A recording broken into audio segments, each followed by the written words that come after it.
लोकसभा चुनाव की सरगर्मियां दिन पर दिन बढ़ती जा रही हैं। आप देख रहे हैं कि लोकसभा चुनाव में बहुत सारे ऐसी जातियां हैं जिसको नज़रअंदाज किया गया है अलग अलग राजनीतिक दलों के द्वारा। ऐसा ही एक मामला है जिसको लेकर के रघुवंशी क्षत्रिय अवधिया संघ जो है वो काफ़ी नाराज दिखाई दे रहा है, क्योंकि आज सिवान में रघुवंशी क्षत्रिय अवधिया संघ के जो जिला अध्यक्ष हैं और साथ ही साथ जो राष्ट्रीय अध्यक्ष हैं, तमाम अलग अलग इस संघ के पदाधिकारी आज एकत्रित हुए हैं और अपने जाति को लेकर के ये लोग काफ़ी नाराज हैं, क्योंकि इनका कहना है एक तो जातीय जनगणना हुआ, उसमें हम लोगों को जो है कोई तरजीह नहीं दी गई, कोई तवज्जो नहीं दी गई।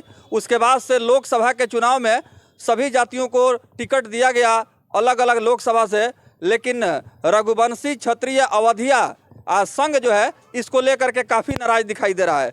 यहाँ पर अधिवक्ता भी हैं, प्लस रघुवंशी क्षत्रिय अवधिया संघ के जो राष्ट्रीय अध्यक्ष हैं आदेश सिंह, वो भी मौजूद हैं, जिला अध्यक्ष हैं, और तमाम लोग यहाँ मौजूद, उनसे बात करेंगे। आखिर आप लोग इतने बड़े पैमाने पर असंतोष जाहिर क्यों कर रहे हैं? बिल्कुल, देखिए, अगर लोकसभा में हमने कैंडिडेट को खड़ा करने का डिसीजन लिया है तो एक डेमोक्रेसी में, लोकतंत्र में एक बहुत बड़ा जो लड़ाई का आगाज़ है वो हमने शुरू कर दिया है। सरकार ने हमें हर जगह पे नज़रअंदाज किया, हमारे पहचान को ख़त्म करने का काम किया। जो समाज अयोध्या से चल करके बिहार में आकर के सदियों से बसी हुई है, उसको कहीं का नहीं छोड़ा, उसके पहचान को हर जगह से ख़त्म कर दिया गया। तो अब हमारी जो क्षत्रिय समाज है वो एकत्रित, जो रघुवंशी क्षत्रिय लोग हैं, जो हम भगवान राम के वंशज हैं, सभी लोग हम लोग बिहार में एकत्रित होकर के जिस जिस जिला में है, संघ का जिला अध्यक्ष हर जगह पे चुना गया है। एक राष्ट्रीय अध्यक्ष होने के नाते मैंने हर जगह पे यही डिसाइड किया था और सभी लोगों की सहमति से ये चीज़ डिसाइड किया गया था कि हर जगह पे जिला अध्यक्ष होंगे, सचिव होंगे, उप सचिव होंगे, और यहाँ पे 5 जिला के जो संघ के अध्यक्ष, जिला अध्यक्ष, सचिव सभी लोग आए हुए हैं। अब जो सबसे महत्वपूर्ण चीज़ है, जो लोकसभा में सिवान जो लोकसभा क्षेत्र है, यहाँ से हमने कैंडिडेट को उतार दिया है।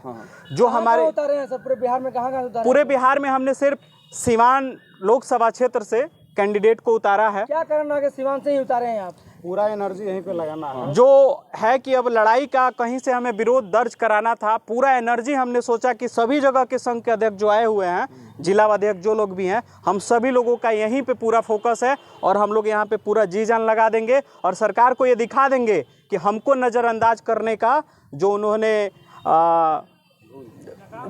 जो कोशिश किया है उसका उनको बहुत ज़्यादा खामियाजा भुगतना पड़ेगा। मतलब मोदी से, नीतीश से नहीं, ये किसी, देखिए, एक चीज़ मैं क्लियर करना चाहता हूँ, ये किसी पार्टी, किसी व्यक्ति विशेष से लड़ाई नहीं है।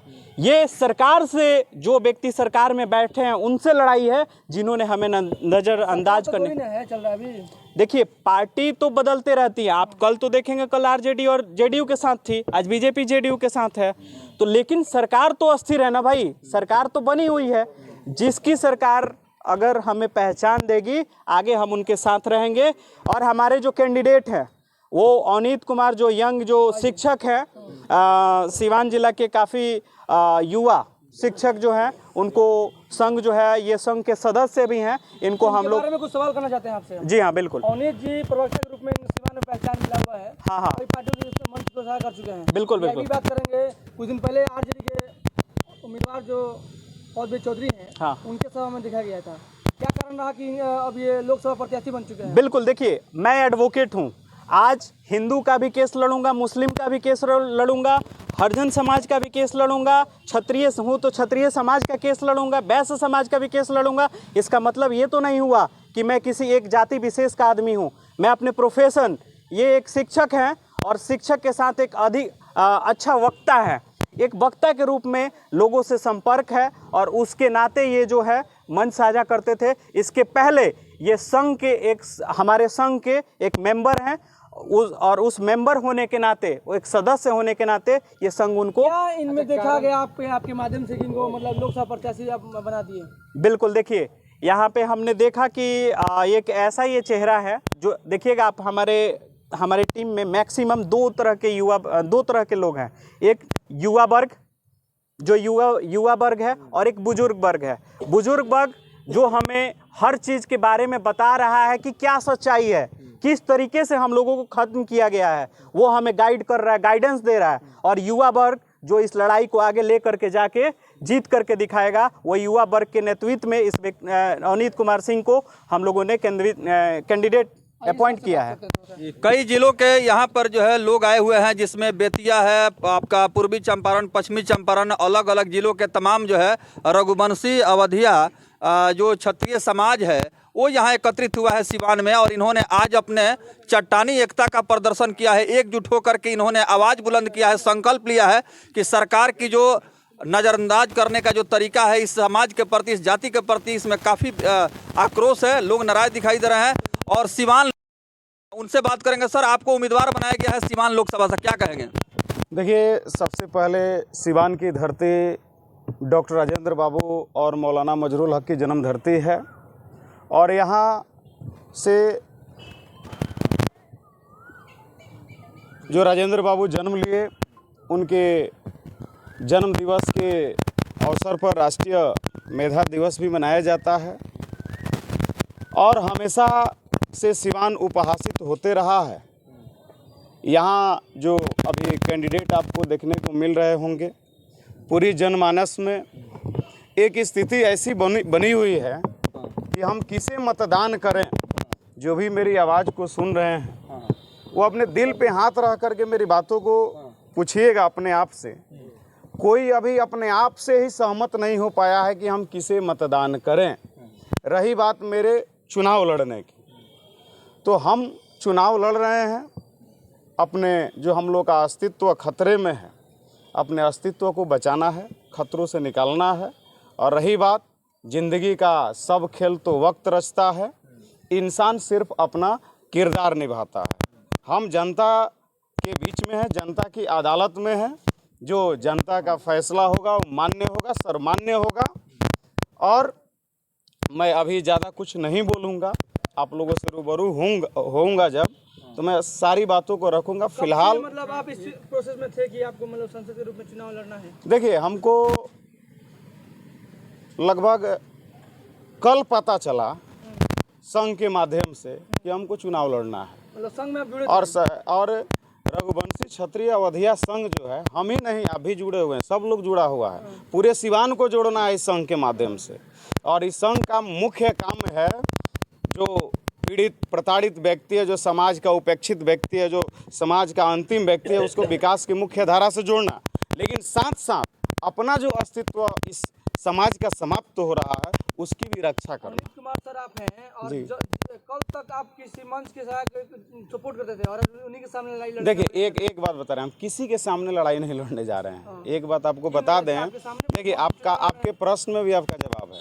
आपने बोला कि सर अवनीत सर, आप मंत्री जी अवध बिहारी चौधरी जी के मंच पे दिखाई दिए, आप रमेश कुशवाहा जी के मंच पे दिखाई दिए। तो हम जाइएगा तो गोपालगंज में आलोक कुमार सुमन जी के भी हम लोग साथ हैं। तो रहा बात हिना मैडम के भी साथ हैं।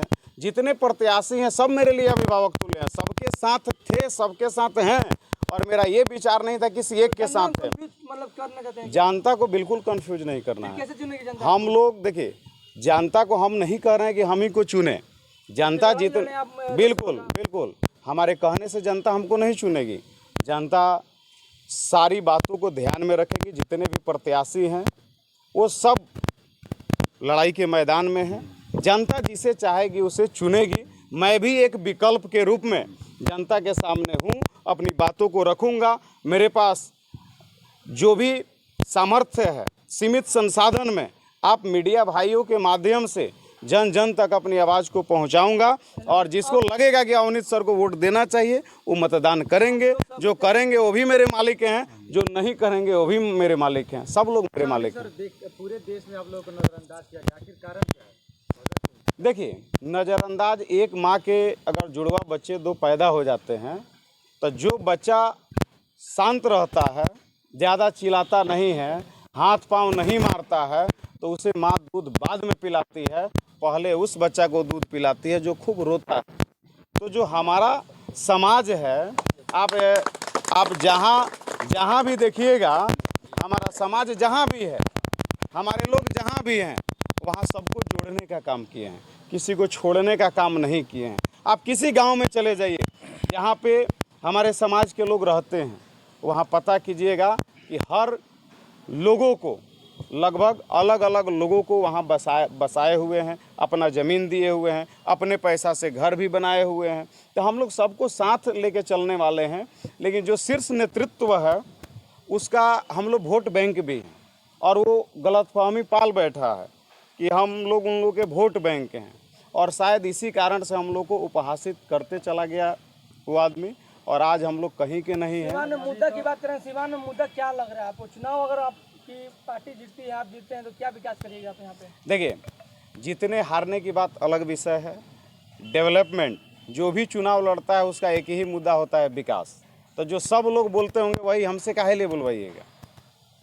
सबका तो चुनाव लड़ रहे हैं, महाराज की बात नहीं है। महाराज जनता है, हम महाराज नहीं हैं। रही बात हम चुनाव लड़ रहे हैं, तो सबसे पहले आपको ये पूछना चाहिए कि जो भी प्रत्याशी हैं, मैं पोस्ट ग्रेजुएट हूँ, और दूसरी चीज़ क्वालिफिकेशन मैं नहीं बताना चाह रहा था, लेकिन क्वालिफिकेशन से कुछ होता भी नहीं है।